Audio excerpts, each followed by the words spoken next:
धुरी खाँबो पिल्लर। दलहरूको उक्साहटमा राजा व्यर्थै फाल्यौं, दलहरूको उक्साहटमा राजा व्यर्थै फाल्यौं। घरै कहाँ रहन्थ्यो र धुरी खाँबो ढाल्यौं, घरै कहाँ रहन्थ्यो र धुरी खाँबो ढाल्यौं।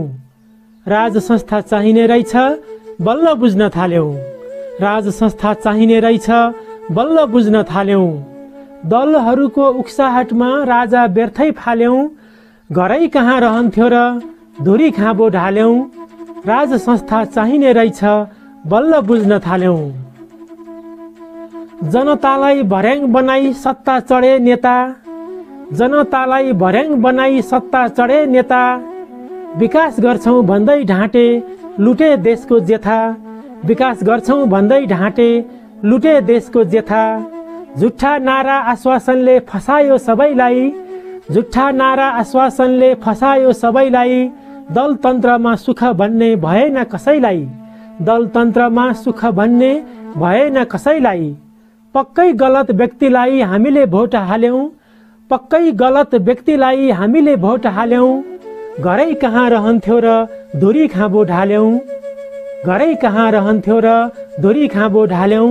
राज संस्था चाहिने रहेछ बल्ल बुझ्न थाल्यौं, राज संस्था चाहिने रहेछ बल्ल बुझ्न थाल्यौं। न कसैले सुन्छ केही न कसैले मान्छ, न कसैले सुन्छ केही न कसैले मान्छ। जो पनि यहाँ आफैलाई मै हुँ भन्ने ठान्छ, जो पनि यहाँ आफैलाई मै हुँ भन्ने ठान्छ।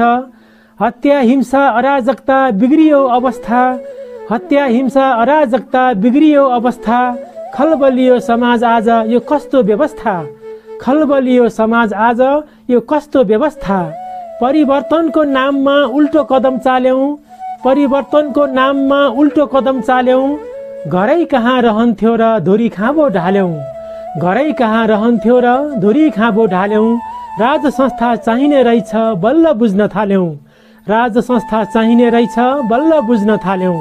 दलहरूको उक्साहटमा राजा व्यर्थै फाल्यौं, घरै कहाँ रहन्थ्यो र धुरी खाँबो ढाल्यौं। राज संस्था चाहिने रहेछ बल्ल बुझ्न थाल्यौं। हजुर हो पक्कै पनि राज संस्था भनेको यो देशको धुरी खाँबो हो, पिल्लर हो। जसरी कुनै पनि घर धुरी खाँबोको आधारमा उभिएको हुन्छ, यदि त्यो धुरी खाँबो ढल्यो या ढलाइयो भने घरै ढल्छ, घरै भताभुङ्ग हुन्छ। ठिक त्यस्तै भएको छ आज हाम्रो देश नेपालको अवस्था पनि। जति बेला यो देशमा सक्रिय अवस्थामा होस् या संवैधानिक अवस्थामा राज संस्था कायम थियो, त्यति बेला कुनै पनि बाह्य शक्तिको गिद्धे दृष्टि यो सुन्दर शान्त नेपालमाथि पर्न सकेको थिएन। राज संस्थाको उपस्थितिमा नेपाली जनताले आफूलाई सुरक्षित महसुस गरेका थिए। हामी सबैले अभिभावक पाएको अनुभूति गर्ने गर्दथ्यौं। आज कानुनी रूपमा राज संस्था छैन भन्ने सबैले बुझेका छन्। यद्यपि गद्दी बाहिर नै भए पनि यो देशमा राज संस्था छ, राजा रानी छन्। त्यसैले त यो देश सुरक्षित छ र रहिरहन्छ भन्ने आशा अपेक्षा सबैमा रहिरहेको छ। तर समय परिस्थिति एकै नाश नरहन सक्छ।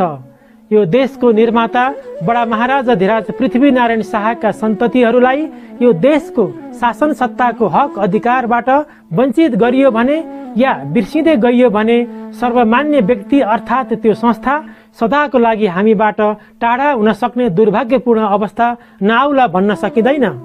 यसो सोचौँ त त्यतिखेरको अवस्था कति भयावह होला। अहिलेको भन्दा पनि झन् व्यापक रूपमा बाह्य शक्ति दलालहरूको दबदबा बढ्नेछ।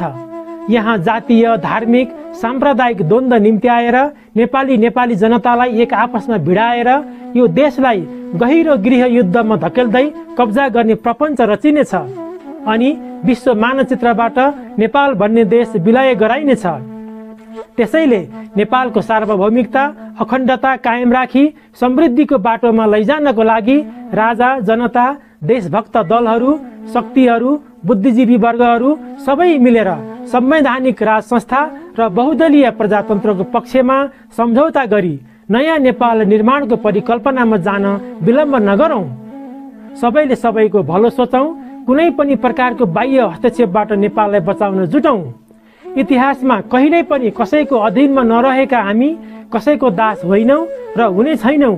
हामी नेपाली आकाशमा चन्द्र सूर्य रहेसम्म स्वतन्त्र रहनेछौँ, शक्तिशाली बन्नेछौँ। जय नेपाल।